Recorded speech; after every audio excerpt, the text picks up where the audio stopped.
I'm Susie Landolphi, and welcome to Be Crazy Well. Now, why would a therapist say that? Because we all have mental health struggles, even therapists.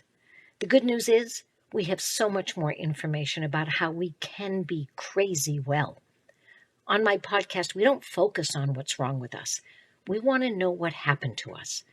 We're going to explore how trauma affected us, both negatively and positively. That's right. I said positively. It's called post-traumatic growth, and it's a real thing. Be Crazy Well will share mental health wellness practices, the newest mental health research, and most importantly, how we all get to create the person we deserve to be and the life we deserve to live. So join the mental health evolution and be crazy well. Morning. I always love when I'm overtired and my voice sounds like Mr. Landolphi. I love that. So here I am this morning. Oh, I should show you where I am. There's my little house. And I'm at the Wild Horse Sanctuary, Lifesavers Wild Horse Sanctuary. And we're 26 years in existence.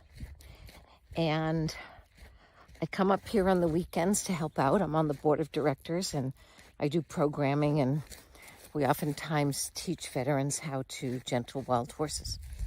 And guess what? We all get gentled, not just the horses. That's the point, and that's the surprise.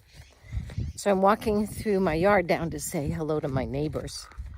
I was thinking this morning about how we use expressions about animals like cunning as a fox and strong as an ox.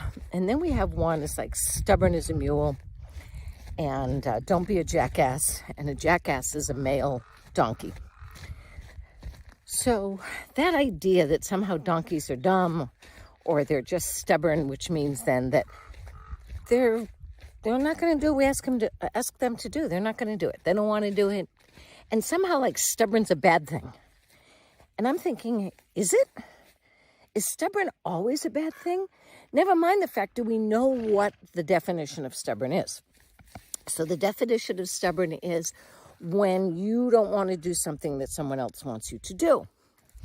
And I will say it a little bit more and say that it's not wanting to do something that you know is not in your best interest. That you've had experience of people asking you to do something and it didn't work out. It wasn't in your best interest. And donkeys, hi Jed. Good morning, Jed. Hi, Jed. Oh, he's got a little boo-boo on his eye that we'll put some medicine on today because the flies really get him. So here's my neighbors. This is our donkeys. Hi, Bud. Hi, buddy, Bud. How are you? And I want to tell you something that Jed taught me. And actually, all the donkeys taught me. They are stubborn because they're protectors. And protectors don't want to leave their herd. Right, Jen? They don't want to leave. They want to stay where and with whom they want to protect. That's what they want to do. So when we ask them, come on, let's go now. Let's go do this. Let's go do that. They're like, no, that is not in my best interest as a protector. We oftentimes talk about children being stubborn. You might want to think about that as an adult. You might want to think about, why doesn't my child want to do what I want them to do? Maybe because in the past there has been times that it has not been in their best interest.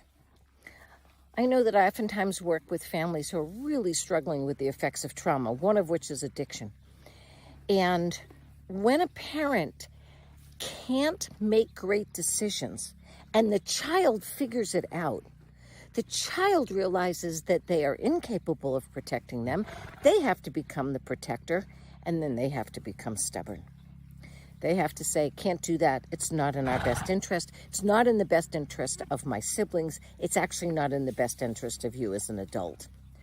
So from now on, when we start to talk about animals and their way of being and their characteristics, we might want to think about why they are the way that they are. We might want to think about, what does it mean to be that way? And is it a characteristic that we should have more of? What do you think, Jed? Yeah, I agree with you. So have a great day. There he goes. And that's his girlfriend, the mule. And here comes Nate. Nate helps feed all these wonderful, wonderful animals that we have the privilege and the honor to take care of. Have a great day. I'm ready, Nate. I'm ready. We're going to go feed.